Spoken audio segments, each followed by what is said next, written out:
Hey there, everybody. Thank you for joining me for another one-man review. Today, I've got a book that I just got in the mail that I'm super excited about.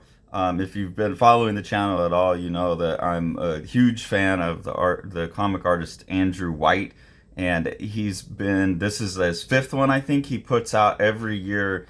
He puts out yearly, which is a collection of things that he's done throughout the year, short stories, bits of longer stories he's doing. And I just think it's a really cool thing that like a lot of cartoonists should think about, where you're kind of committing yourself to something publicly. You're making yourself accountable to your audience and committing to it, and people are going to expect it. And it seems to have just sent his productivity. I mean, he's extremely prolific, but he talks about it in the front that he really feels like it's done something for him as an artist. And I think there is something about that to public accountability. So whether it's a Patreon that you have, or a Substack, or anything where you kind of have an audience that's expecting something, I think that's really good. And I really like this format that he does, where every year I know I can expect something from Andrew White because I'm a huge fan. And, you know, it just has me excited for his work. Like, it's an artist you like, you're excited that you can always expect something new. You're not going to be waiting for a long time. He tends to do these, like, also kind of what have I done this year, where it's like books that I've read, some quotes that he likes, and then he'll tell you the other comics that he's working on that maybe aren't done, or he'll do a lot of work that's just like thrown away or revised that he mulls over for a long time. So it's a bit of a tease because you got all these like 176 pages that I did that you're not going to see maybe ever. But it's interesting. It's an interesting way of keeping yourself like on target. I don't want to give away too much because I want to encourage you all to go read it. But it's got 4 different stories of different lengths in there. Compile.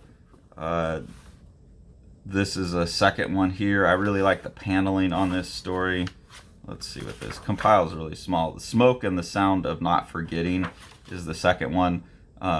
There's a lot of just, yeah, cool paneling in that one. His work tends to be, well, it's all over the place. Sometimes it's poetic. Sometimes it's like concept art. Sometimes there are biographies. Sometimes it's a straight story. So I really like that as well, but always really innovative with his approach. Really, really good at preparing his artwork. Like really knows to handle the line work and the color work separately. So the lines are always like super crispy, perfect. And then you get all these cool color effects. Plays a lot with like production ideas. And obviously, even though it feels like on this, it feels all color pencil, I know a lot of his work is kind of compiled together in Photoshop. Looking at like this type of stuff as well, the different color layers and stuff are put together in Photoshop. So it's a real good mixture of like kind of technical wizardry and then like a very tactile feel to the work. Like these color pencil pieces are just absolutely gorgeous. This one here is part of a longer work that he talks about in the front that he's whittled down. I feel a closeness to the quiet of the morning. This, like a lot of his work, is dealing with memory. And that's the thing that I find most compelling about Andrew White's work, is it a lot of it seems really focused on memory. And this story in particular is about dementia. He has another story that has a character with dementia in it. So I don't know if there's someone in his family or someone important to him who's dealt with it. But having had family members, both myself and Tori, who have dealt with dementia, that's always a resonant theme for me. And it's an interesting thing. I said when I first read Andrew White's stuff, that by the time I was done reading his work, sometimes I would feel like I didn't remember what I had read. And normally I would say, well, the artist just hasn't made what they're doing stick, you know, and so I don't really know what I've read. But with his stories, it always felt really intentional. And that amazes me, that I don't exactly always remember what I read, but I know I enjoyed the hell out of it.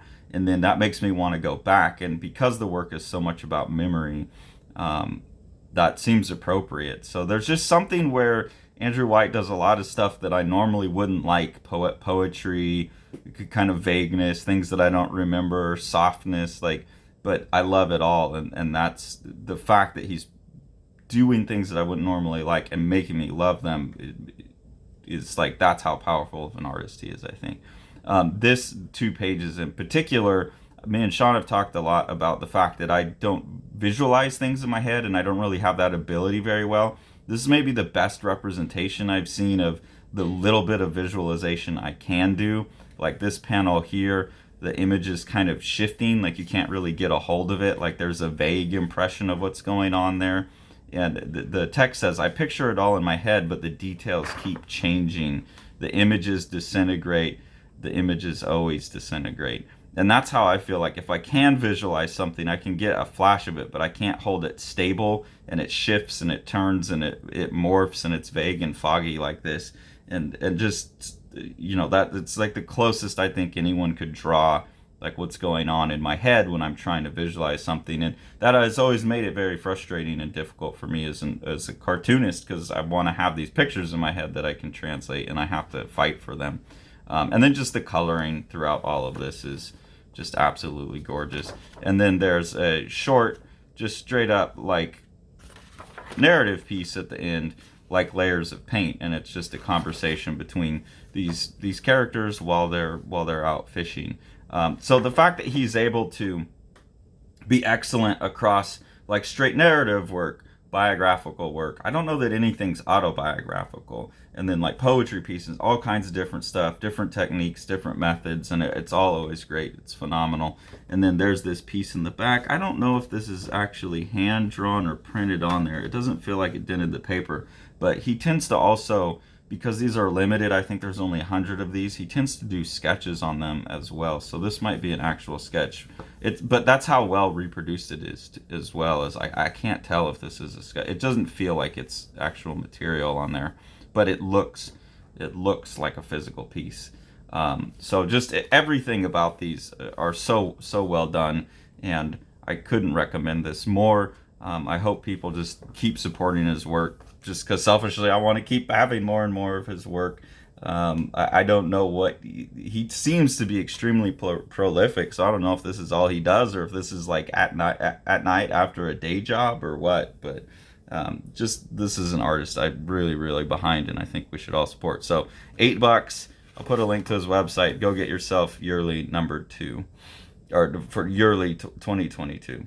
And if you like what we're doing here on the channel, the best way to support us is you can help out by supporting our Patreon, or the best thing to do is to just buy the books that Sean has put out and has coming out through Living the Line. So we'll take a look at some of those now. There's also Yokoyama Yuichi's Plaza, which is a totally intense manga by an artist who has somehow figured out how to distill manga down to its purest essence. This book was successfully funded on Kickstarter, but if you missed the Kickstarter, you can order it through any comic store, any bookstore, Amazon, any place that you would normally get your graphic novels from. Thanks for following along. Take it away, Jack. You want to see all these books? Smash that subscribe button and the like button and the bell, and then you get them.